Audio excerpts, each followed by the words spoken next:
So as far as the chart for the cycle of each ethogen, so the cons and pros of each. So we have a rarity table.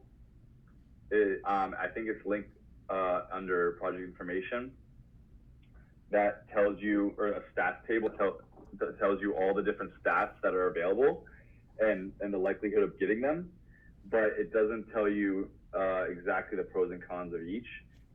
If you want to do that, where like to look at the pros and cons of each ethogen, that would be in the lab, right? So you go to the lab, you pull up your ethogen here, and tells you. So for this ethogen right here, it tells me my stats. It tells me base, infection rate, mortality rate, resistance, stealth. It tells me the modifications it has, different mutations it has, and I can make it better. Like if I want upgrading it, it tells me what level it is, etc. It tells me its infection vector, which also affects gameplay, class, rarity. All this stuff affects gameplay in various ways. So for example, for the simulation you'll see later, like it could be like a water, or like it'd be like an airborne planet.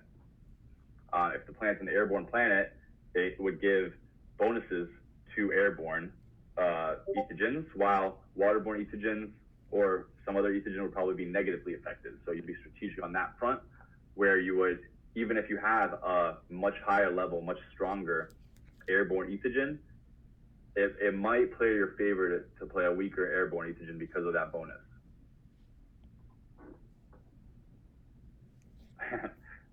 There's always more questions, and then when you can select, you can basically go through your ethogens and select the different ones, and they tell you that unique ethogen's different traits and stats. So for example, typho, way higher infection rate, but then look at that mortality rate, pretty low, right? So it's also how you can pick and choose your gameplay type. Are you the type that's trying to be stealthy?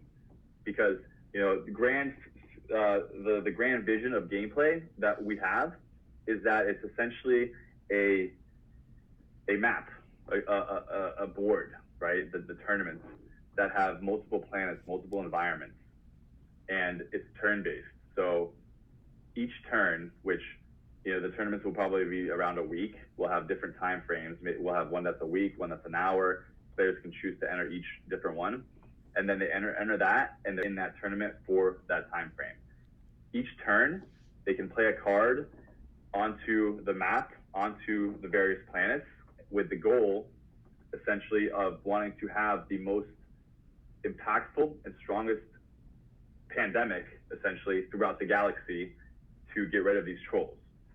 And each turn, the different planets also react to what you're doing, what your player is doing. So, for example, if you really start infecting one planet, you're focused on that one, all the other planets can cut it off from trade and travel.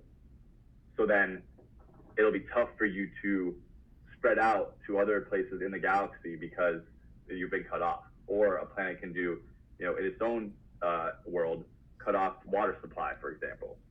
So then your waterborne ethogens are going to be very hindered with their infection rate, because how's it supposed to go out and infect others if the water supply is cut off? And that's how it works, how it affects people, right?